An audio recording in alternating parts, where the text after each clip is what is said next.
응급사정에 대해서 한번 얘기해 보도록 하겠습니다. 교재 12페이지 한번 펼쳐보세요. 교재 12페이지. 교재 12페이지에 보면은 응급환자의 어세스먼트.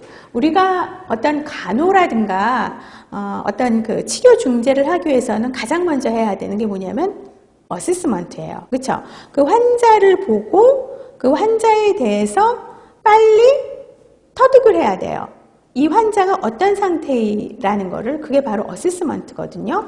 근데 특히 응급 환자의 평가는 어떻게 해야 되냐면은 상당히 체계적이고 신속하게 빠른 시일 내에 빨리 어세스먼트를 해서 중재로 넘어가야 돼요. 그렇다면 짧은 시간 안에 정보를 확인하는 것이 가장 중요한 거라고 할 수가 있죠. 그게 바로 1차 어세스먼트예요. 그러면 2차 어세스먼트 같은 경우에는 주로 어디에서 시행될까요? 병원에서 시행을 하는 거죠. 119를 불러서 우리가 응급 환자를 봤으면은 119를 불러서 이제 병원으로 와서 병원에서 이제 그거를 어세스를 한 다음에 어세스먼트 한 다음에 이제 인터벤션이 들어가는 거예요. 그래서 2차 어세스먼트 같은 경우에는 진단이나 검사, 즉 그 이후에 이제 치료가 들어가는 게 바로 2차 중재가 될 수가 있습니다. 우리가 환자를 위험지역에서 안전지역으로 이송하거나 또 주위의 위험 요인을 제거한 다음에 호흡정지나 다량의 출혈이라든가 쇼크나 음독, 중독 환자를 우선적으로 먼저 확인하는 것이 중요한 거죠. 그게 이제 1차 어세스먼트. 그 다음에 병원 응급실에서도 또 2차 어세스먼트가 들어갈 때 이거를 다시 확인하고 진단과 그 다음에 치료, 간호중재가 들어간다는 겁니다. 자, 그러면 첫 번째 이제 초기 사정의 응급 환자의 분류가 있어요. 자, 응급 환자 분류라고 하는 것은 우선순위 결정을 위해서 응급 환자를 분류를 하는 겁니다. 우선순위 결정. 우리가 간호 진단이나 간호 문제를 해결할 때 우선순위별로 하는 거나 마찬가지듯이 응급 환자도 우선순위를 먼저 분리를 하는 것이 그게 첫 번째 사정이라고 할 수가 있죠. 그래서 우리가 법규에 나와 있는 게 있어요. 긴급, 응급, 비응급, 또 비분류 이렇게 4가지가 있는데 우리 선생님들이 알아두셔야 될 것은 뭐냐면은 응급, 그 다음에 비응급, 그 다음에 긴급, 이 트리지라고 그래갖고 요 3가지는 꼭 알아두셔야 돼요. 그래서 이거를 색깔로 구분하죠. 색깔 적색. 자, 적색은 뭐죠? 긴급 환자예요. 적색은 긴급 환자이기 때문에 빨리 치료를 하지 않으면은 생명에 위험한 환자를 이제 적색으로 표시를 해요. 그리고 황색. 이거를 이제 노란색이라고 할 수가 있어요. 황색 같은 경우에는 응급 환자이기 때문에 1시간 이내에 처치와 이송을 하는 것. 긴급 환자는 빨리 해야 되는 거고요. 자, 황색 응급 환자. 응급하고 긴급하고 좀 비슷비슷하죠. 그렇죠? 우리나라 말로. 근데 응급 환자 같은 경우에는 1시간 이내에 라는 어떤 단서가 붙어요. 1시간 이내에. 자, 그 다음에 녹색은 비응급 환자로 위급하지 않아요. 그래서 3시간 정도를 기다릴 수 있는 것. 녹색부터는 길을 건너갈 수 있다라는 거예요. 그러니까 녹색은 한 3시간 정도 여유가 있으면은 생명에 지장이 없다라는 거. 자, 요 3가지는 알아두셔야 돼요. 요 3가지는 알아두셔야 되고요. 그 다음에 검정색은 뭘까요? 검정색은 바로 사망했다라는 거죠. 그래서 아니면은 의학적으로 판단할 때 사망할 가능성이 없다라는 거.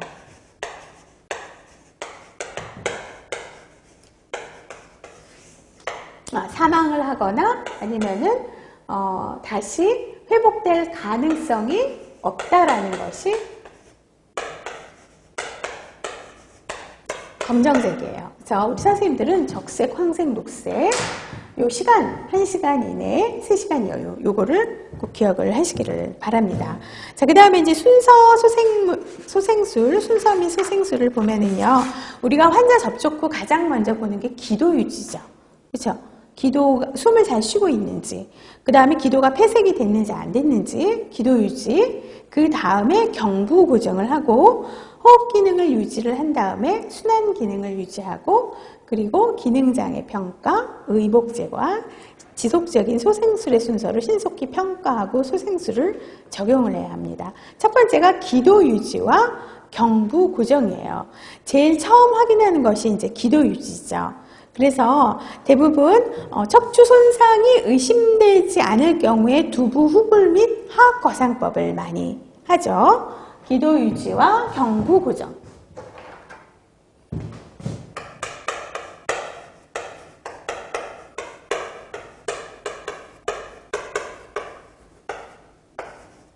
자, 두 번째는 뭐가 있냐면은 호흡 기능을 유지를 하는 거예요. 호흡 기능 유지.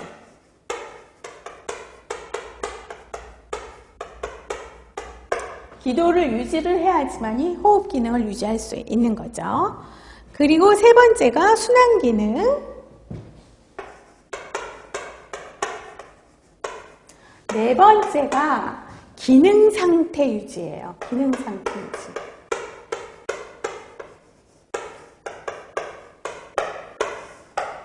이런 모든 기능 상태가 유지되어야 되고, 또 뭐 다른 어떤 사지나 하지, 또 다른 우리가 바이탈 오르건 외에 다른 쪽에 어떤 그 기능이 유지되고 있는지 아닌지 그런 거를 우리가 보셔야 돼요. 자, 그 다음에 마지막으로 의복 제거하고 지속적인 소생술이에요. 마지막으로 의복 제거.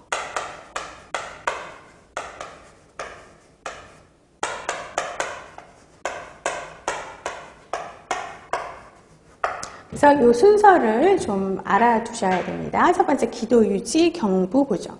두 번째 호흡 기능 유지. 세 번째 순환 기능 유지. 네 번째 기능 상태 유지. 자, 여기까지는 알아두셔야 돼요. 이걸 좀 외워두시고요. 그 다음에 마지막으로 의복을 제거한 다음에 기본 소생술을 하는 거.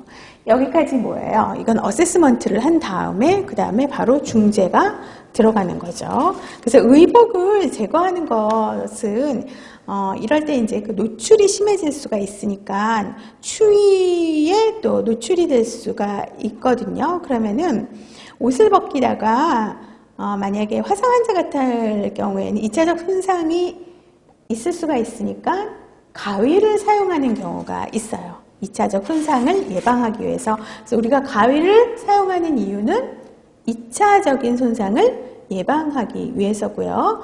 불필요한 노출은 삼가하고 담요를 덮어주어서 어떤 오한이나 추위를 예방하도록 하는 것이 좋고요. 이러한 상황에서 환자나 가족이 당황할 수가 있으니까 충분히 설명하는 것이 이제 좋죠. 자, 그 다음에 이제 두 번째가 이제 2차 사정이에요. 자, 2차 사정은 심폐소생술로 들어갑니다. 2차 사정은 심폐소생술로 들어갑니다.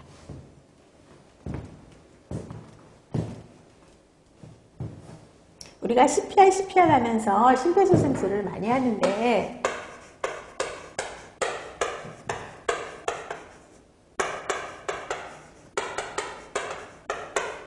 심폐소생술의 그 CPR을 직접적으로 이제 중재를 하는 거죠. 그래서 첫 번째 단계가 뭐냐면은 1단계가 심정지가 발생한 후부터 약 한 4분에서 5분까지 시기가 바로 아직 조직 손상이 없는 시기. 이때가 굉장히 중요한 시기이죠. 그래서 신속한 심폐소생술과 제세동기 사용이 굉장히 중요합니다. 두 번째가 심정지가 발생한 후 4분에서 5분부터 10분 정도까지의 시기인데 이 시기에는 자, 우리가 시간이 흐를수록 어떨까요? 5분이 지나면서 점점 더 나빠진다는 거예요. 그래서 우리가 심정지가 발생한 후부터 4분에서 5분까지가 심폐소생술과 제세동기가 그때 들어가야 되고 그 다음 10분 정도까지는 전문 소생술, 약물 투여가 들어갑니다. 그 다음에 지난 다음에 세 번째 단계는 심정지로부터 경과 시간이 10분 이후에 어떤 심폐소생술이 들어가냐면은 이럴 때는 다양한 대사성 장애가 발생하기 때문에 여러 가지 그 염증 반응 증후군이 일어난다는 거예요. 예를 들면은 뭐 뇌 및 조직이 손상이 되는 거죠. 그러면 어떤 약물이 투여해야 될까요? 뇌나 조직 손상을 줄이기 위한 다양한 약제 투여가 필요하고요. 그 다음에 추가적인 뇌 손상을 줄이는 시도를 해야 되는 거예요. 자, 그러면은 먼저 심폐소생술이 4에서 5분부터 10분, 심정지부터 경과 시간이 10분 이후까지 이 세 단계로 그때마다 이제 심폐소생술이 틀려지는데 어쨌든 첫 번째는 반응을 확인을 해야 된다는 거. 이 세 가지 단계에서 첫 번째는 반응 확인이에요. 자, 환자를 만약에 쓰러진 사람을 봤어요. 근데 숨을 안 쉬고 있는 것 같아요. 반응 확인 어떻게 해야 할까요? 어깨를 가볍게 두드려요. 그리고 큰 목소리로 어떻게 하죠? 여보세요? 눈 떠보세요? 여기 어딘지 아세요? 눈을 깜박여 보세요. 그러면서 숨을 쉬는지 비정상적 호흡을 하는지 관찰하는 게 바로 반응 확인이죠. 만약 환자가 반응이 없고 호흡이 없을 때는 정상적인 호흡이 아니라고 생각하고 심정지 상태로 판단하는 거예요. 자, 첫 번째가 반응 확인, 두 번째가 도움을 요청하는 것. 도움 요청. 즉시 큰 소리로 다른 사람에게 도움을 요청하거나 아니면은 즉시 119에 신고하는 거. 세 번째가 호흡과 맥박 확인. 호흡과 맥박 확인. 호흡을 하나하나 보고 그 다음에 맥박 확인, 경동맥을 이렇게 짚어보면 될 수 있죠. 그래서 10초 이상, 특히 여기 맥박을 우리가 확인할 때는 10초 이상 소모하지 않도록 하는 것이 좋습니다. 그 다음이 네 번째가 이제 여기에다 이제 별표를 하셔야 되는데 가슴 압박이에요. 자, 반응을 확인하고요. 도움을 요청을 하고 그 다음에 호흡과 맥박을 확인한 다음에 호흡과 맥박이 없다. 그러면은 가슴을 꽝 먼저 치는 거죠. 그렇죠? 예전에는 인공호흡을 했는데 인공호흡하기 전에 가슴 압박을 먼저 해요. 근데 이 가슴 압박을 하는 이유는 뭐냐면은 심장과 뇌로 충분한 혈류를 공급하기 위해서 가슴을 먼저 꽝 치는 겁니다. 그러면은 그 다음에 가슴을 압박할 때 손의 위치가 중요하죠. 양쪽 유두 사이의 흉골 부위로 정하고 가슴 압박과 인공호흡의 비율. 자, 이거는 누차 얘기해도 정말 이거는 중요한 거죠. 가슴 압박과 인공호흡의 비율.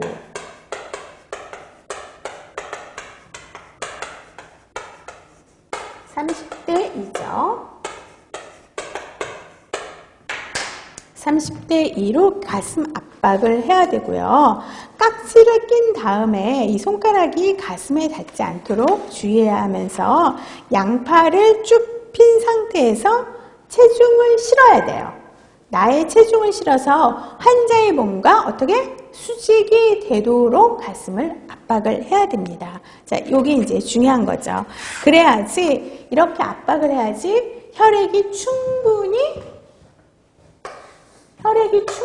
심장 안으로 들어가요.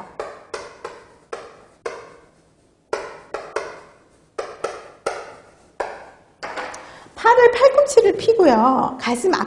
체중을 실어서 가슴 압박을 하는 이유.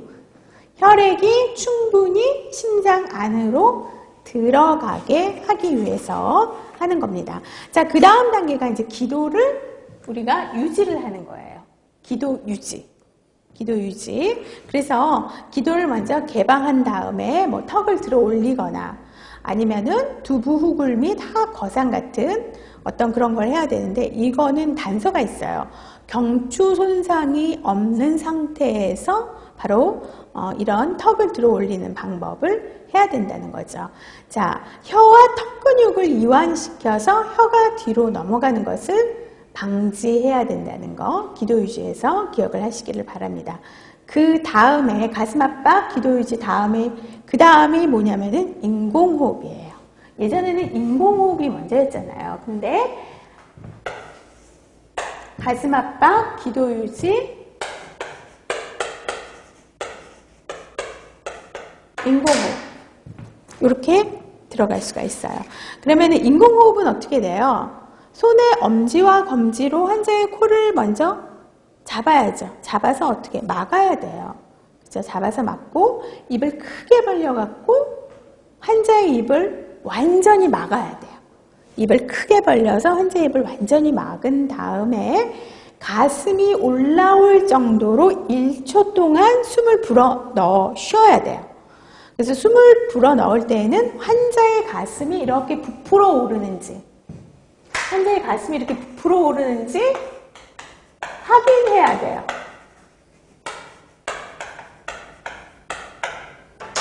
옆으로 보면서 부풀어 오르는지 확인을 해야 된다는 거. 그게 이제 중요한 거죠. 자, 그리고 눈으로 이거를 꼭 확인을 하고 숨을 불어 넣은 후에는 입을 떼고 코도 놓아주어서 공기가 배출되도록 해야 돼요.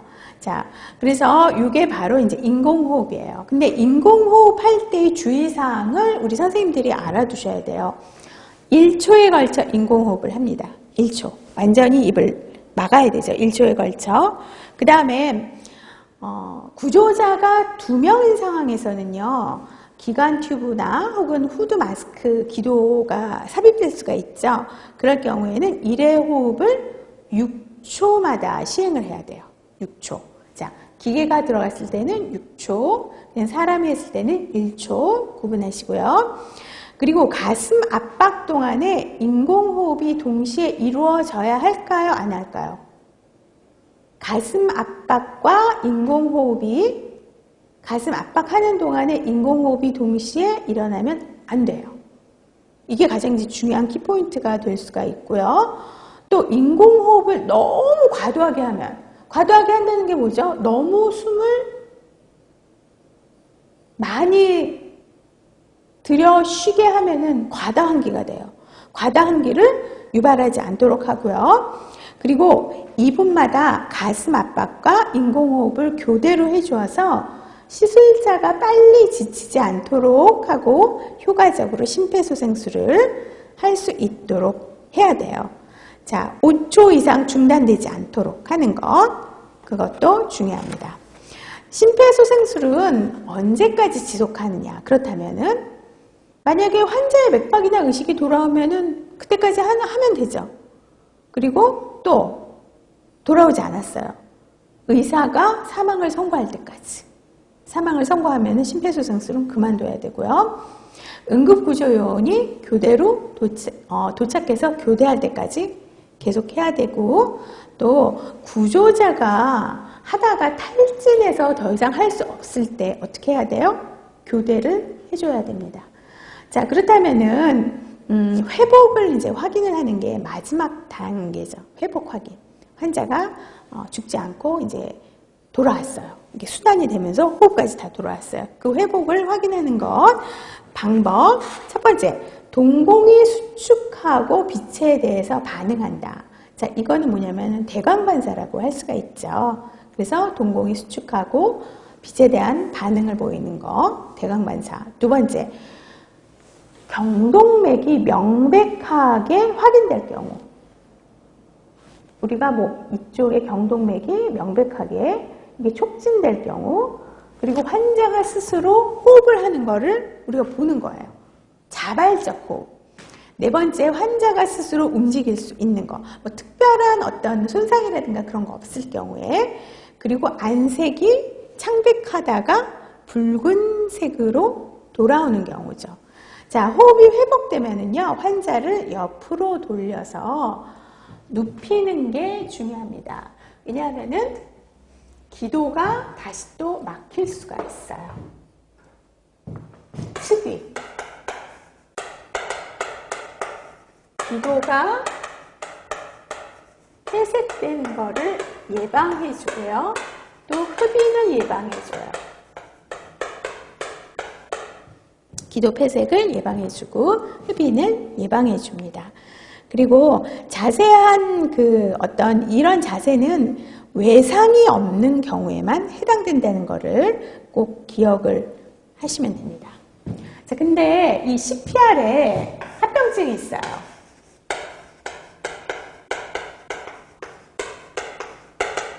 CPR을 하다가 생길 수 있는 어떤 사고라고 할 수가 있죠. 늑골이 골절될 수 있죠. 늑골은 우리 이 갈비뼈 부러지기 쉽잖아요. 그쵸? 말랑말랑하니까. 그 다음에 흉골이 골절될 수 있고요. 또 간과 비장이 파열이 될 수 있어요. 그러면은 CPR 하다가 이게 막 너무 세게 하다가 이 목으로 피가 막 흐를 수가 있어요.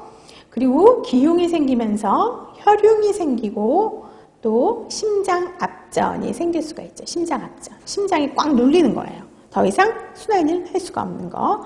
그리고 폐좌상과 지방색전증.